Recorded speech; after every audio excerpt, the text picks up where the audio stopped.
Once upon a time, there was a ginormous cabin filled with 9 to 10-year-old boys, 40 of them to be exact, and in the midst of these boys were 4 camp counselors. Yes, that's right, 4 camp counselors to wrangle in 40 different preteen boys for an entire week. Now, as you can imagine, this rambunctious crew did not always, listen.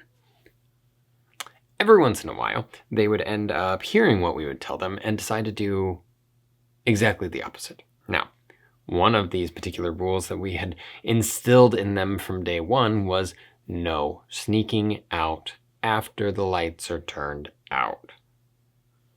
No. You cannot go outside without telling a leader, and if you're going anywhere farther than the bathroom, you have to have a leader go with you, including stuff like the nurse's station. It was just obvious. Like, we don't want random children wandering the campgrounds at night. That's not a good thing. So, we made it very clear. Don't do this. And that night, several of them scurried away. And we as camp counselors had to find them, and security rounded them up, made sure that they were safe. So we did it again the next day. You cannot do this. What happens? They decide that they're going to do it anyway. So day 2, they scurry around outside, and security has to round them up, and we have to round them up, and nobody gets sleep. Day 3, I had had enough. And after telling them over and over and over, do not leave after lights out, I had 2 that decided to try it again. About an hour after the lights had been out, everyone had quieted down, things were settled for the night, and all of a sudden, I hear a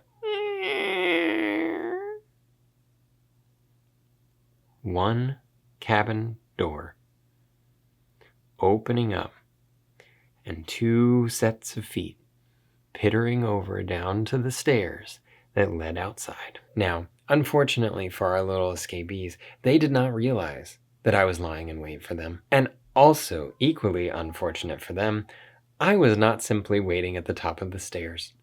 No, I had grown very tired of this whole escapism thing, so I decided to fix it in one quick motion. I had climbed into the rafters of the building to make sure that anyone who was choosing their own destiny, that they were going to be very rudely surprised. And that's exactly what happened.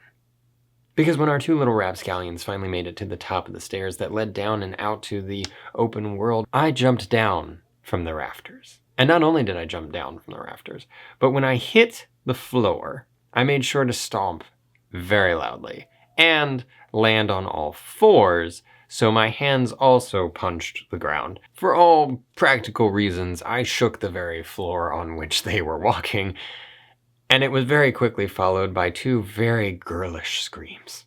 Now, unfortunately, it was also followed by the screams of several other people who had no idea what was going on and did not realize that, their friends had not been eaten by aliens or something like that. So it took a little while to calm everything back down, but needless to say, no one tried sneaking out again for the rest of the week. Now, it's somewhat likely that you have not been stopped by a t-shirt wearing vigilante dropping from the rafters anytime recently.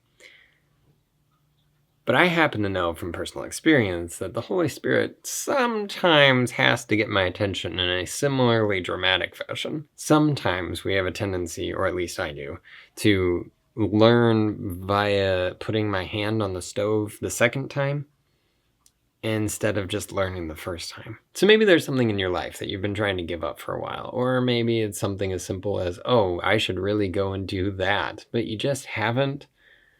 Let me encourage you. Go do that thing. Going about your day, doing your thing. Go do better than 2 of our hooligans that tried to escape that night. Because nobody wants their plans ruined by the Holy Spirit crashing down from out of nowhere saying, "Where are you going?" It's not good. It's worth doing what he said the first time.